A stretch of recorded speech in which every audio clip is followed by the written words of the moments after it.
कृष्णा, राधे राधे। अब सुनिए माघ मास महात्म्य में आगे की कथा। इससे पहले के अध्याय में आपने गाय, बछड़े और व्याघ्र की कथा सुनी थी।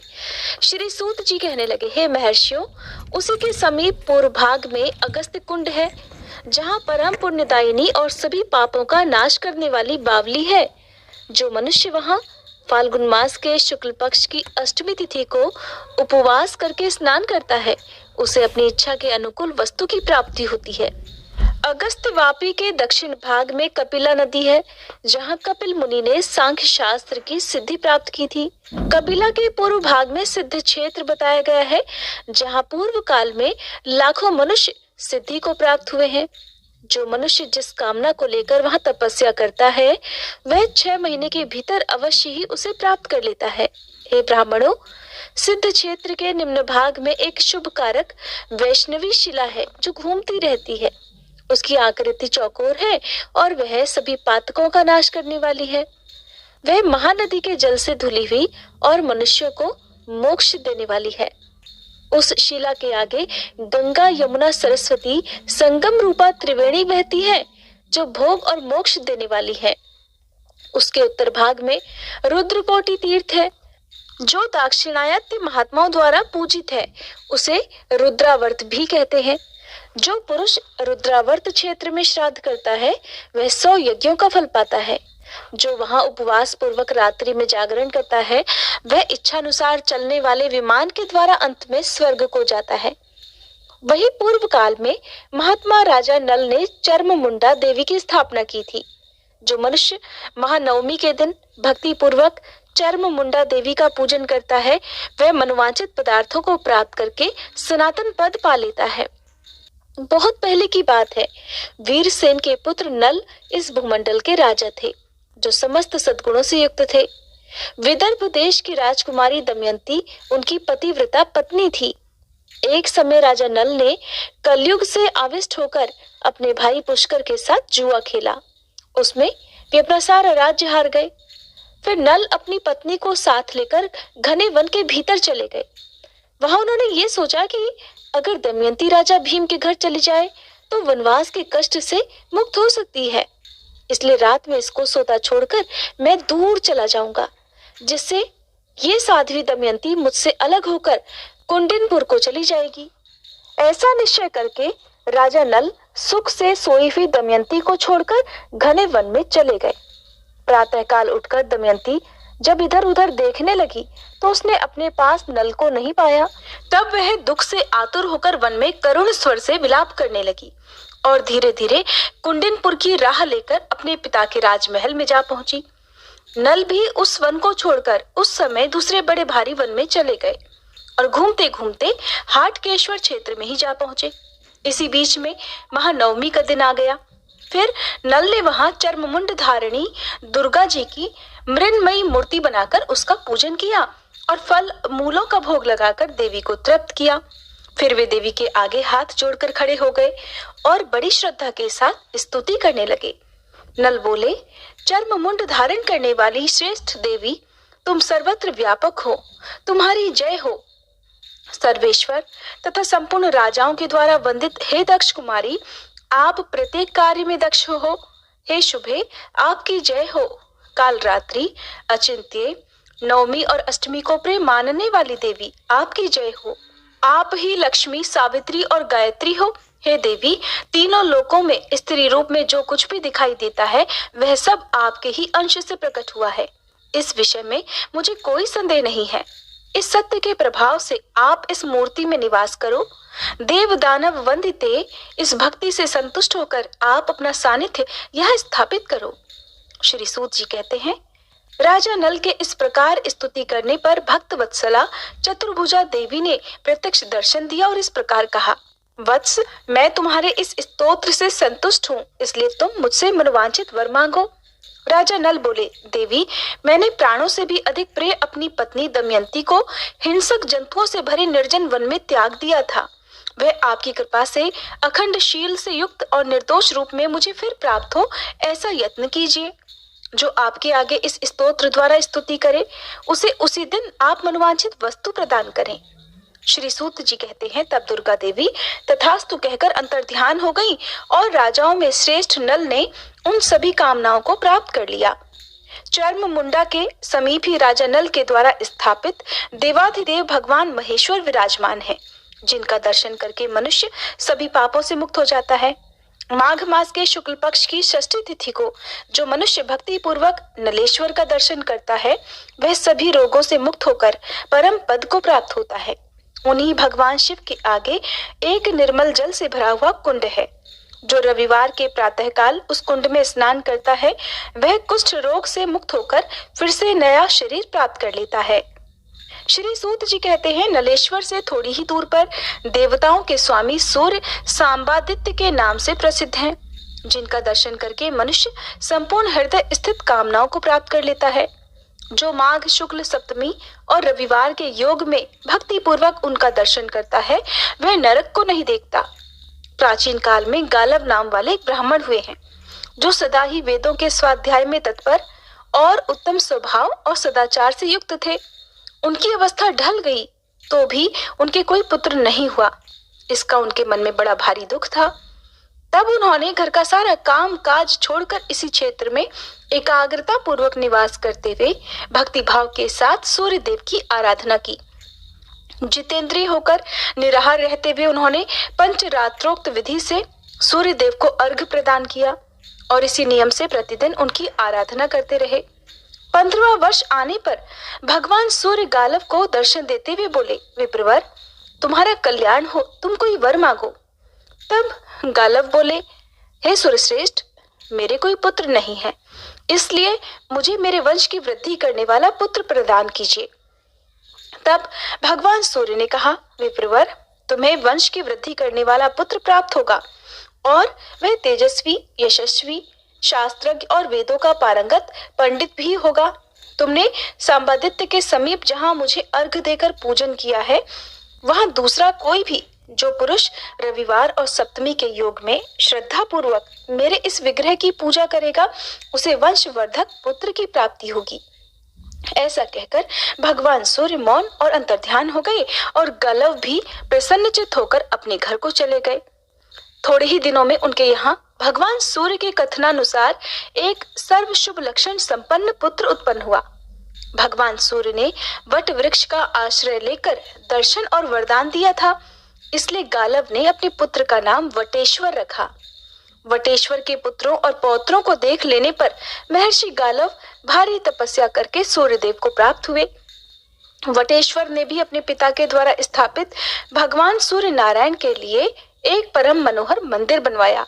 हे ब्राह्मणों, पूर्व काल में महात्मा विदुर ने भी उसी क्षेत्र में भगवान श्री सूर्य नारायण, सदाशिव तथा श्री विष्णु का स्थापन किया है। जो मनुष्य भक्ति पूर्वक इन तीनों देवताओं का पूजन करेगा, वह उस परम धाम को प्राप्त होगा जो बड़े बड़े यज्ञों द्वारा भी अत्यंत दुर्लभ है। वहीं पर अर्जुन के द्वारा स्थापित किए हुए सर्व मनोरथदायक भगवान विनायक भी विराजमान हैं, जो समस्त विघ्नों का नाश करते हैं। जो मनुष्य चतुर्थी को नक्त व्रत अर्थात केवल रात में भोजन करने का संकल्प लेकर भक्ति भाव से गणेश जी की पूजा करता है, वह समस्त विघ्नों से मुक्त होकर मनोवांछित फल को पा लेता है। वहीं पर उत्तम प्रभाव से युक्त भगवान नर और नारायण भी हैं। जो उन दोनों का भक्ति पूर्वक द्वादशी तिथि को दर्शन और पूजन करता है, वह जरा मरण से रहित होकर परम पद को प्राप्त होता है। एक समय कुंती नंदन अर्जुन तीर्थ यात्रा प्रारंभ करके हाटकेश्वर क्षेत्र में आए। वहां तीर्थ समुदाय से भरे हुए उस पावन क्षेत्र का दर्शन करके उन्होंने मनोहर मंदिर में भगवान सूर्य को स्थापित किया और उन्हीं के आगे नर और नारायण की भी स्थापना की। फिर उत्तम श्रद्धा से युक्त होकर वहां गोवर्धन को स्थापित किया और वहीं देवाधिदेव नरसिंह देव की भी स्थापना की। इस प्रकार 5 देवताओं की स्थापना करके उन्होंने चमत्कारपुर के सभी ब्राह्मणों को बुलवाया और उन्हें बहुत सारा धन दिया। फिर भक्ति पूर्वक प्रणाम करके कहा कि मैंने सभी रोगों का नाश करने वाले भगवान सूर्य को यह स्थापित किया है और इनकी सेवा आप लोगों को सौंप दी है, इसलिए आपको सदैव इनका चिंतन और पूजन करना चाहिए। ब्राह्मण कहने लगे, हे पांडुनंदन, आप ये सब छोड़कर अपने घर को पधारिए। हम सब लोग आपके श्रेय को बढ़ाने वाला पूजन कर्म सदा करते रहेंगे। तब अर्जुन ने भी प्रसन्नचित्त होकर उन्हें पुनः बहुत सारा धन दिया और उनसे पूछकर विदा लेकर प्रणाम पूर्वक अपने नगर को प्रस्थान किया। श्री सूत जी कहते हैं, ब्राह्मणों, इस प्रकार मैंने तुमसे नरादित्य के प्रादुर्भाव की कथा सुनाई। यह सुनने वालों के पापों का नाश करने वाली है। पूर्व काल में वृक नाम से प्रसिद्ध एक चंद्रवंशी राजा हुए थे। वे बड़े ही ब्राह्मण भक्त, शरणागत वत्सल और सर्वलोक हितकारी थे। उनकी पत्नी भी बड़ी पतिव्रता और समस्त सद्गुणों से सुशोभित थी। उन दोनों को चौथे पन में एक कन्या हुई। राजा ने विद्वान ज्योतिषियों को बुलवाकर पूछा कि मेरी ये कन्या कैसी होगी। तब ज्योतिष ब्राह्मण बोले, राजन, सूर्य के चित्रा नक्षत्र पर रहते समय सोमवार और चतुर्दशी के योग में जो जन्म ग्रहण करती है वह विषकन्या होती है। ऐसी कन्या के साथ जिसका विवाह होता है वह पुरुष 6 महीने के भीतर अवश्य ही मृत्यु को प्राप्त हो जाता है। वह जिस घर में जन्म लेती है वह चाहे कुबेर का ही महल क्यों ना हो, उसे 6 महीने के अंदर ही धन से रहित कर देती है। इसलिए आपकी यह पुत्री वास्तव में विषकन्या है। यह पितृकुल और स्वसुर कुल दोनों का नाश कर देगी। इस कारण आप इसे त्याग कर सुखी हो जाइए। अगर आप हमारे कहे हुए हितकर वचन पर श्रद्धा रखते हो तो ऐसा ही कीजिए। सुनकर राजा कहने लगे, ब्राह्मणों, मैं इस कन्या को त्याग दूं या घर में रखूं, दोनों ही दशाओं में मेरे पूर्व शरीर से किया हुआ कर्म ही फलीभूत होगा। पहले का शुभ कर्म हो या अशुभ कर्म, उसे मिटाया नहीं जा सकता। इसलिए मैं अपने कर्म को ही आगे रखकर इस कन्या का त्याग कदापि नहीं करूंगा। जो जिस जिस शरीर से जैसा जैसा कर्म करता है वह उसी उसी शरीर से पुनः सबके फल को भोगता है। अपनी इंद्रियों से पूर्व जन्म में जो कर्म किया गया है वो कभी मिट नहीं सकता। उसका फल तो भोगना ही पड़ेगा और बिना किए हुए किसी कर्म का फल अपने सामने आ ही नहीं सकता। इसलिए मेरे सामने जो भी परिणाम आए मुझे कोई भय नहीं है। देहधारी जीव के लिए गर्भ में ही आयु, कर्म, धन, विद्या और मृत्यु, इन 5 वस्तुओं की सृष्टि कर दी जाती है। जैसे वृक्षों और लताओं में फल और फूल अपने समय पर ही आते हैं, समय का उल्लंघन कभी नहीं करते, उसी प्रकार पूर्व जन्म का किया हुआ कर्म भी अपने समय का उल्लंघन नहीं करता। नियत समय पर उसका भोग करना ही पड़ता है। कोई भी पुरुष पूर्व शरीर द्वारा किए हुए कर्म को अपने बल और बुद्धि से पलट देने में समर्थ नहीं है। जो शीघ्रता पूर्वक दौड़ता है उसके पीछे उसका कर्म भी दौड़ता है। कर्म साथ ही सोता और खड़े होने पर साथ ही खड़ा भी होता है। जिसको जहां भी सुख या दुख भोगना है वह रस्सी से बंधा हुआ सा बलपूर्वक वहां खिंचकर अपने आप ही पहुंच जाता है। जैसे तेल समाप्त हो जाने पर दीपक बुझ जाता है, उसी प्रकार कर्मों का नाश हो जाने पर फिर जीव मोक्ष को प्राप्त हो जाता है। ऋतुकाल में पुरुष के द्वारा गर्भ में स्थापित किए हुए अचेतन वीर्य के एक बिंदु का आश्रय लेकर जीव अपने कर्म के साथ वृद्धि को प्राप्त होता है। जिस उदर में कितने ही अन्न पान डाले जाए नष्ट हो जाते हैं, भक्ष्य पदार्थ पच जाता है, वहीं पड़ा हुआ वह गर्भ क्यों नहीं नष्ट हो जाता। इसलिए लोक में देहधारियों के द्वारा किया हुआ शुभाशुभ कर्म ही सुख दुख के रूप में प्राप्त होता है, ऐसा मेरा निश्चय है। वन में त्यागा हुआ अनाथ बालक भी जीवित रहता है और कई बार घर में बड़े प्रयास से पाला पोसा जाने वाला शिशु भी मृत्यु को प्राप्त हो जाता है। ऐसा निश्चय करके राजा ने ज्योतिषियों के सलाह देने पर भी उस विषकन्या का त्याग नहीं किया। पिता ने उसका नाम शर्मिष्ठा रख दिया। इसी समय क्रोध में भरे हुए राजा के शत्रुओं ने उनके राज्य को सभी ओर से सताना आरंभ कर दिया। तब राजा भी चतुरंगिणी सेना के साथ बाहर निकले और उन्होंने शत्रुओं के साथ घोर युद्ध किया, जो यमराज के लोक की जनसंख्या बढ़ाने वाला था। 10वें दिन राजा वृक को शत्रुओं ने सभी ओर से घेर कर मार डाला। इनके मारे जाने पर शेष सैनिक भय से पीड़ित होकर अपने नगर को भाग गए। इसी समय समस्त पुरवासियों ने शोक परायण होकर उस दुष्टा विषकन्या को लक्ष्य करके कठोर वचनों में कहा कि इसी पापिनी के दोष से राजा की मृत्यु हुई है, इसलिए इसे शीघ्र ही बांध लिया जाए और जब तक इस नगर का क्षय ना हो जाए तब तक ही इसे यहाँ से बाहर निकाल दिया जाए। पुरवासियों की ये तरह तरह की बातें सुनकर विषकन्या को अब बड़ा वैराग्य हुआ। उसने अपनी निंदा की और भय तथा शोक में डूबी हुई वह रात में ही निकलकर घने वन में चली गई। वहां प्राणों का त्याग करने का निश्चय करके वह आगे बढ़ती जा रही थी कि हाटकेश्वर क्षेत्र में जा पहुंची। उस महान क्षेत्र में विषकन्या ने देखा कि बहुत सारे तपस्वी जनों से वह वन घिरा हुआ है। चित्त में अत्यंत आह्लाद उत्पन्न करता है। इतने में ही उसे अपने पूर्व जन्म की बात का ध्यान हो आया।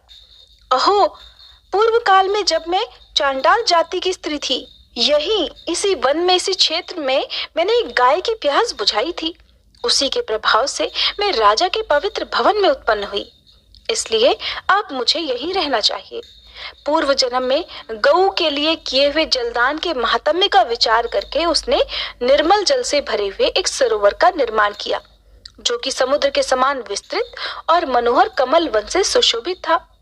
वहां बहुत से हंस, वक और चक्रवाक आदि पक्षी सबोर रहने लगे।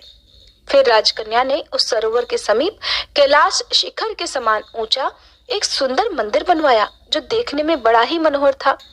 उसी में भक्तिभाव से भगवती पार्वती की स्थापना करके शास्त्रोक्त व्रत का आश्रय लेकर राजकुमारी शर्मिष्ठा ने देवी के आगे बड़ी भारी तपस्या की। इसके आगे का वृतांत आप सभी अगले अध्याय में जरूर सुनिएगा। दोस्तों, आपको ये कथा कैसी लगी कृपया कमेंट करके ज़रूर बताएं। वीडियो पसंद आया हो तो लाइक करें और अपने दोस्तों के साथ शेयर करें। कमेंट बॉक्स में जय श्री कृष्ण लिखना ना भूलें। ऐसी ही और भी बहुत सारी कहानियों को सुनने के लिए चैनल को सब्सक्राइब जरूर करें। धन्यवाद।